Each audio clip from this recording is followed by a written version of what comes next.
Educar as crianças é uma tarefa árdua, né? Os pais precisam ter dedicação e nem sempre é fácil entender a mente desses pequenos.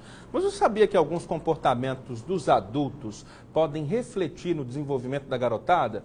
Nós preparamos uma reportagem sobre o assunto. Vem comigo assistir.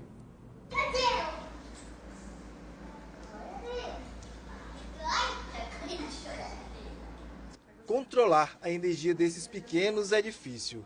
E quando você tem que educar sem perder o controle emocional para que não gere um trauma para a vida toda, tem que ter muita paciência, viu? Mas isso é ser pai. E os pais possuem um papel fundamental na formação de uma criança. Isso porque o primeiro contato delas com o mundo acontece dentro da própria família. Portanto, qualquer palavra dita ou maldita para uma criança gera consequências.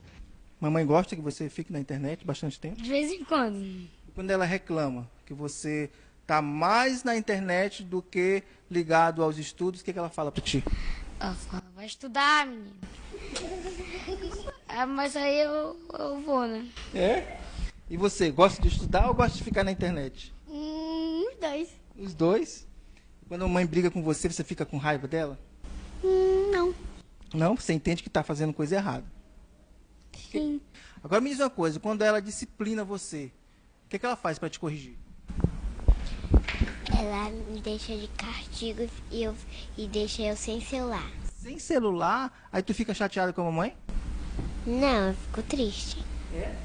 Tu sabe que ela fez isso para te corrigir, né? Você compreende isso? Sim. A Jusilene é a mãe do Caio. Ela disse que a missão de ser mãe é difícil. Eu tento me policiar, mas às vezes eu chego até a magoar, né? Com palavras que eu falo. Tipo, não é que a mãe queira falar, mas acaba falando no momento de raiva. E também a gente, talvez, às vezes não sabe educar, né? Eu, por exemplo, tenho muita dificuldade de educar meu filho.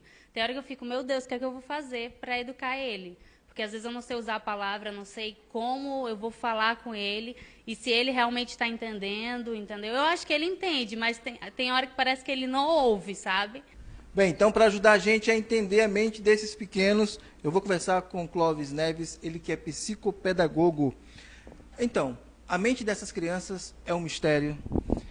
Hoje em dia a gente tem muito pouco tempo, né, para cuidar dessa parte da educação das crianças. Os pais trabalham muito, às vezes os dois, tem 2 turnos de trabalho. Chega em casa, aí eles acham que é uma opção, né? Ou você educa ou você ama os filhos. E na verdade é a mesma coisa, educar é amar os filhos. Quem ama, educa, né?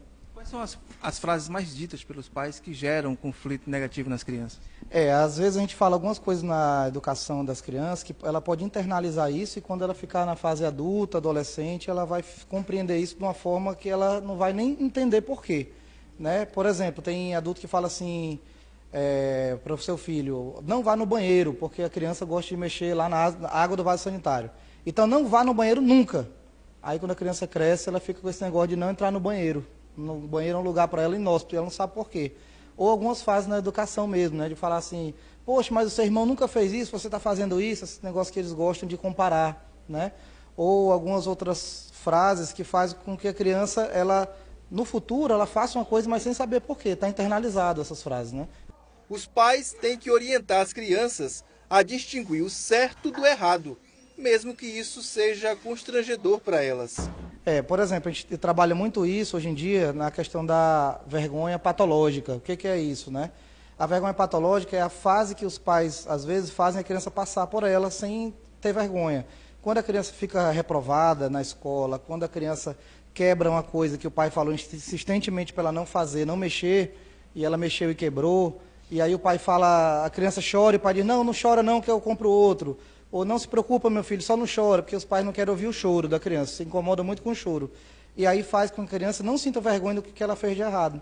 Esse é um processo natural que a criança tem que ter, que é ligado à afetividade também, à parte emocional, e é importante para que quando ela seja uma criança adulta, uma pessoa adulta, ela não queira jogar para debaixo do tapete o que ela faz de errado, né?